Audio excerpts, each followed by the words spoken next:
एक समय की बात है। एक गांव में एक पति पत्नी का परिवार रहता था।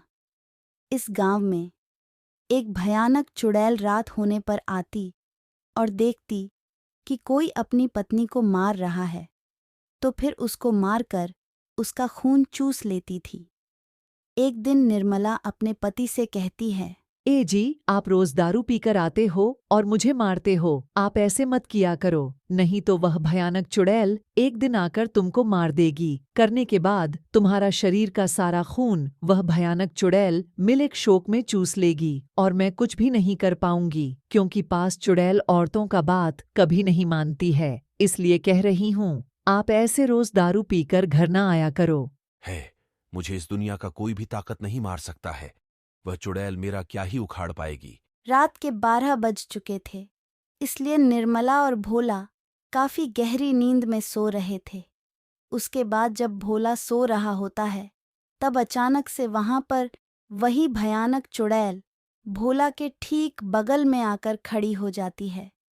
जब भोला का नींद एकदम अचानक से खुल जाता है, जब भोला अपने सामने चुड़ैल को अचानक से देखता है, तो काफी ज्यादा डर जाता है। उसके बाद उसका सारा नशा वहीं पर टूट जाता है और उसको देखकर ऐसा लग रहा था कि उसकी आंखें फटकर जमीन पर आ गिरीं। भोला वहां से हिल भी नहीं रहा था कि इतना ज्यादा डर गया था कि जब भोला अपने सामने चुड़ैल को अचानक से देखता है तो काफी ज्यादा डर जाता है। उसके बाद उसका सारा नशा वहीं पर टूट जाता है और उसको देखकर ऐसा लग रहा था कि उसकी आंखें फटकर जमीन पर आ गिरीं।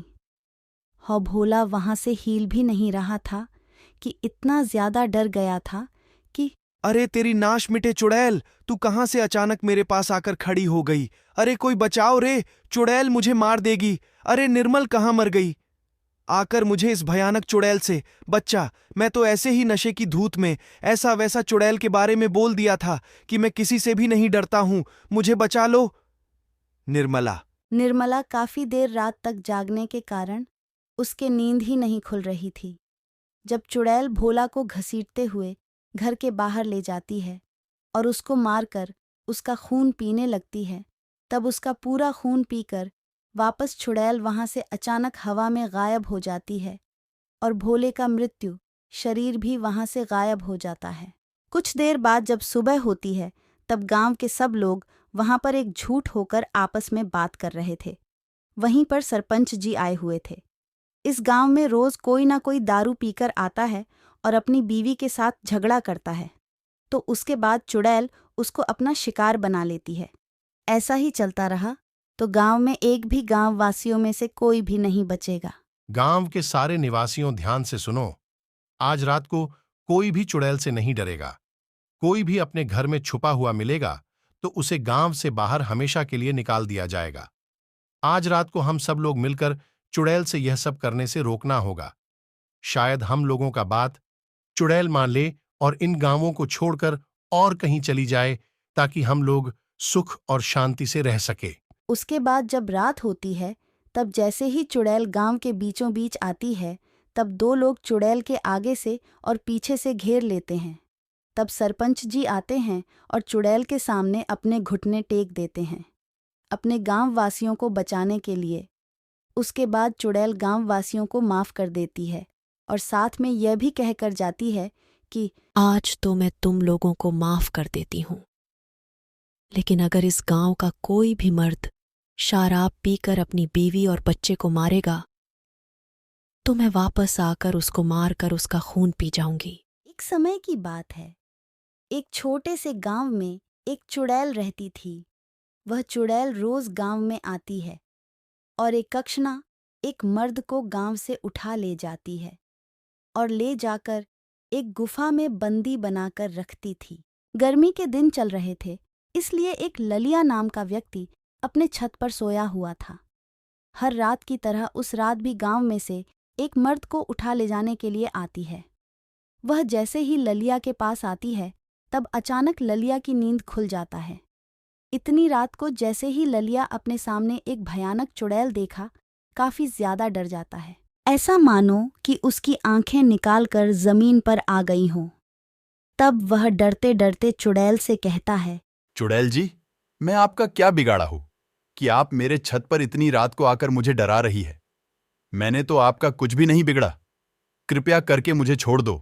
ललिया अपनी जान के भीख चुड़ैल से मांग ही रहा था। तभी चुड़ैल कहती है, अबे, तुम मुझे पागल समझा है क्या कि इतनी रात को मैं तेरे पास आकर और तुझे बिना ले जाए ही चला जाऊं? मैं तेरे को अभी तो नहीं मारूंगी, लेकिन अभी तुझे मेरे साथ चलना होगा, नहीं तो मैं जबरदस्ती ले जाऊंगी। उसके बाद चुड़ैल ललिया को जबरदस्ती हवा में तांगकर अपनी गुफा की ओर ले जाने लगती है। चुड़ैल ललिया को हवा में ले जा ही रही थी कि अभी चुड़ैल ललिया को लेकर गांव के बीच से गुजर रही थी। तभी ललिया की पत्नी देख लेती है और चिल्लाने लगती है, गांव वालों, कोई बचाओ मेरे पति को। वह दुष्ट चुड़ैल उठाकर ले जा रही है, कोई तो बचाओ। सब तो डरे हुए थे उस चुड़ैल से, इसीलिए ललिया को बचाने के लिए कोई भी आगे नहीं आता है। जब ललिया को बचाने के लिए कोई नहीं आता है, तब ललिया की पत्नी अकेले ही उन दोनों के पीछे भागने लगती है और भागते भागते चुड़ैल ललिया को लेकर कहाँ गायब हो जाती है। उसके बाद रोते रोते वह अपने घर वापस चली जाती है। एक दिन फिर वह चुड़ैल गांव में आती है और किसी पुरुष को ढूंढने लगती है। पूरे गांव में खोजने पर भी एक भी मर्द उस चुड़ैल को दिखाई नहीं दे रहे थे। वह पूरी रात ऐसे ही हवा में घूमती रहती है। जब सुबह होने वाली होती है, तब चुड़ैल वापस चली जाती है। उसके बाद जब सुबह होता है, तब गांव के सरपंच जी उस चुड़ैल से बचने के लिए एक पंचायत रखते हैं। गांव के सभी औरतें ध्यान से सुनिए। अगर आप लोग अपने अपने पति को वापस चाहते हैं, तो जब वह चुड़ैल आए तो उसके पीछे पीछे वह गांव के पुरुषों को जहां पर भी ले जाकर रखती है, उस जगह को पता लगाकर आए। उसके बाद गांव के सब लोग एक साथ मिलकर उस चुड़ैल को जलाकर मार देंगे। उसके बाद जब सुबह होती है, तब सरपंच जी और गांव के कुछ औरतें मिलकर उसे गुफा का पता लगाया। उसके बाद सरपंच जी और कुछ औरतें चुड़ैल के गुफा में पहुंच जाते हैं। पहुंचने के बाद देखते हैं कि चुड़ैल सो रही थी। सरपंच देखते हैं कि चुड़ैल हो रही है, तो जल्दी से उसके शरीर में आग लगाने को कहते हैं।